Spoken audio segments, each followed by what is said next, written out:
तो जगन्नाथ का महाप्रसाद का क्या ग्लोरीज हैं। एक बार क्या हुआ, नारद मुनि दोबारा, नारद मुनि भगवान की हर लीला में रहते हैं। नारद मुनि गए वैकुंठ और उन्हें भगवान का प्रसाद खाने की इच्छा हुई। उन्होंने लक्ष्मी देवी से रिक्वेस्ट किया कि भगवान नारायण का कुछ प्रसाद दीजिए। जैसे हम भी मंदिर जाते हैं तो थोड़ा प्रसाद मांगते हैं, तो ऐसा नारद मुनि ने पूछा।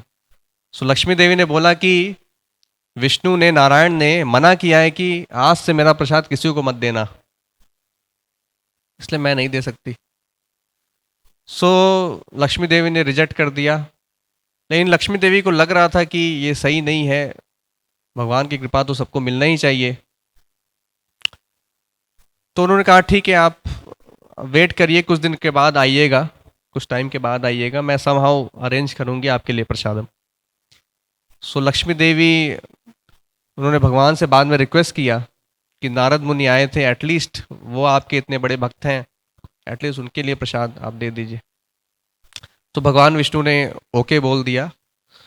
सो लक्ष्मी देवी ने भगवान के लिए एक प्लेट, भगवान का एक प्लेट प्रसादम वो नारद मुनि को दिया कि आप इस महाप्रसाद को ग्रहण करिए। सो नारद मुनि बहुत आनंदित हुए, उन्होंने बहुत आनंद के साथ जगन्नाथ का प्रसाद खाया, नारायण का प्रसाद लिया। और उसके बाद वो नाचते नाचते गाते वो पूरे जगह भ्रमण कर रहे थे यूनिवर्स में। नारद मुनि बजाए वीणा, राधिका रमण नामा, ऐसे श्लोक सॉन्ग है। सो नारद मुनि भगवान के कीर्तन करते हुए पूरे संसार का भ्रमण करते हैं। तो ऐसे भ्रमण करते करते वो कैलाश पे गए, कैलाश पे पहुंचे।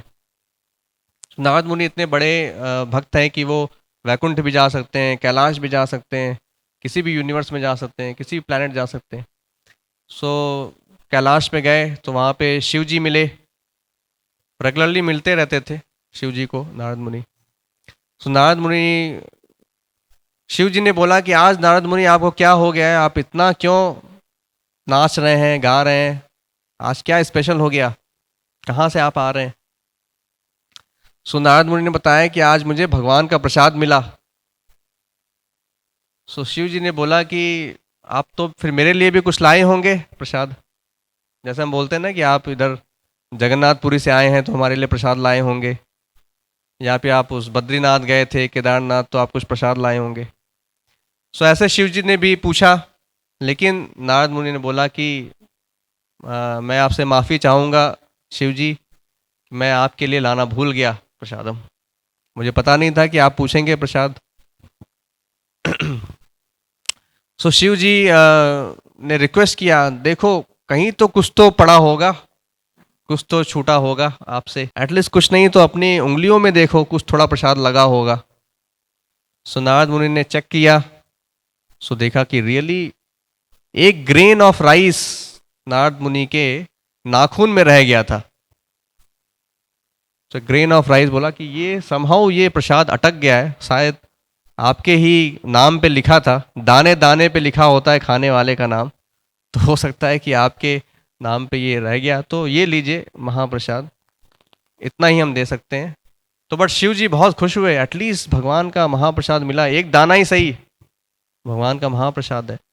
तो शिव जी ने भी बहुत ही उसको भक्ति के साथ एक्सेप्ट किया, और शिव जी भी नाचने गाने लगे, तांडव करने लगे। जब शिव जी नाचते गाते हैं तो प्रलय आता है। सो वहाँ पे उनकी जो वाइफ थी मदर पार्वती, वो भी थोड़ी देर के बाद पहुंची। सो बोली कि आज क्या हो गया है, नारद मुनि भी नाच गा रहे हैं, मेरे पति भी नाच गा रहे हैं, भगवान शिव, क्या ऐसा खास हो गया आज। सो शिव जी ने बताया कि आज हम लोगों को महाप्रसाद मिला, इसलिए हम लोग आनंदित हैं। सो मदर पार्वती ने बोला कि आपने मेरे लिए तो कुछ बचाया ही होगा महाप्रसाद। सो शिव जी ने बोला मुझे ही एक चावल का एक दाना मिला था, अब उसमें क्या बचाऊं आपके लिए। सो लेकिन मदर पार्वती बहुत क्रोधित हो गई, अरे एक दाना मिला तो आधा तो दे देते, I am your better half. भगवान शिव को बोलते हैं Ardhanarishvara, wife is considered as better half. So husband's responsibility is to share whatever he has with wife. and here he has got Mahaprasadam and he is not sharing. What kind of husband he is? So ऐसे करके mother Parvati बहुत क्रोधित हो गई और mother Parvati इतना क्रोध आ गया कि वो उन्होंने काली का रूप ले लिया, काली और दुर्गा का रूप ले लिया। सारे देवी देवता डर में आ गए, भय आ गए कि अब मदर पार्वती को कैसे उनको शांत किया जाए। सब भयभीत हो गए। सो कहीं कोई उपाय नहीं मिल रहा था, तो सबने रिक्वेस्ट किया कि नारद मुनि जाएं और भगवान विष्णु को ये सब बताएं, जिनके महाप्रसाद की वजह से ये यहाँ पे ये चल रहा है। अभी ये विष्णु ही कुछ सोल्यूशन दे सकते हैं इसका। सो नारद मुनि गए दोबारा, उन्होंने ये सारा नरेशन बताया विष्णु को, लक्ष्मी जी को।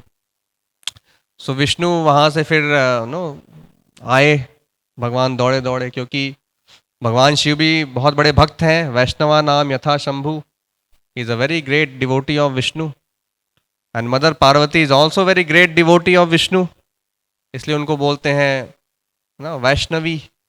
उनका मंदिर भी है, माता वैष्णो देवी। वैष्णो मतलब क्या होता है? वैष्णो एक्चुअली वर्ड बना है वैष्णवी से। वैष्णवी मतलब डिवोटी ऑफ विष्णु। सो इसलिए मदर पार्वती, मदर दुर्गा ये भगवान के विष्णु के डिवोटी हैं, इसलिए सब लोग जाते हैं माता वैष्णो देवी मंदिर। वैष्णो मतलब they are Vaishnavas. So mother Parvati भी क्योंकि भगवान के भक्त हैं, तो विष्णु आए उनको शांत करने के लिए। भगवान भक्त वत्सल है। सो मदर पार्वती को भगवान ने पूछा कि आपको क्या हो गया, क्या चाहिए आपको? सो मदर पार्वती ने बोला कि मुझे मेरे बच्चों के लिए आपका प्रसाद चाहिए, मुझे भी आपका प्रसाद चाहिए, मेरे बच्चों के लिए भी चाहिए। तो भगवान ने कहा ठीक है, अभी एक प्लेट दिया था नारद मुनि को, चलो आपको 2-3 प्लेट और दे देते हैं, एक आपके लिए, 2 प्लेट आपके बच्चों के लिए, गणेश और कार्तिक के लिए। सो मदर दुर्गा ने बोला, मदर पार्वती ने बोला कि नहीं नहीं, मेरे बच्चे केवल 2 ही नहीं है, ये पूरा संसार के वासी सब मेरे बच्चे हैं। जगत जननी बोला जाता है ना, जगत जननी माता। सो एक्चुअली शिव जी और mother Parvati, they are considered as material father and mother of this universe. Spiritual father and mother is Krishna, Radharani, Vishnu and Lakshmi. But material father and mother, immediate, जैसे हमारे फादर मदर सबको पता है हमको, ठीक है, but उनके father mother, उनके फादर मदर, उनके फादर मदर, इस तरह से आप ट्रेस आउट करेंगे तो you will reach to Krishna. So immediate father mother is somebody else. Similarly इस भौतिक संसार के इमीडिएट फादर मदर हैं शिव और पार्वती, इसलिए शिवलिंग की पूजा होती है, सब लोग पूजा करते हैं। ऑफ कोर्स वो शिवलिंग मतलब फॉर्म है भगवान का, मतलब सभी लोग करते हैं, इस रीज़न उसका ये है। सो जब ऐसा मदर पार्वती ने बोला तो भगवान ने कहा ठीक है, आप ऐसा आपका डिमांड है तो मैं वो भी फुलफिल करूँगा। मैं अपना महाप्रसाद सबके लिए अवेलेबल करूँगा इस भौतिक संसार में। सो मैं जगन्नाथपुरी धाम में जब मैं आऊँगा, विग्रह रूप में जब अवतरित हूँगा, सो मेरा प्रसाद सभी के लिए अवेलेबल रहेगा, चाहे वो जानवर ही क्यों नहीं हो, इवन कुत्ता भी हो, उसके लिए भी मेरा प्रसाद अवेलेबल रहेगा। सो ये भगवान की महिमा है कि जो महाप्रसाद नारद मुनि को भी बहुत डिफिकल्टी से मिलता है, शिव जी को भी बहुत ही डिफिकल्टी से मिलता है, वो महाप्रसाद हम जैसे तुच्छ भक्तों के लिए अवेलेबल है भगवान का जगन्नाथपुरी धाम में, भगवान का महाप्रसाद।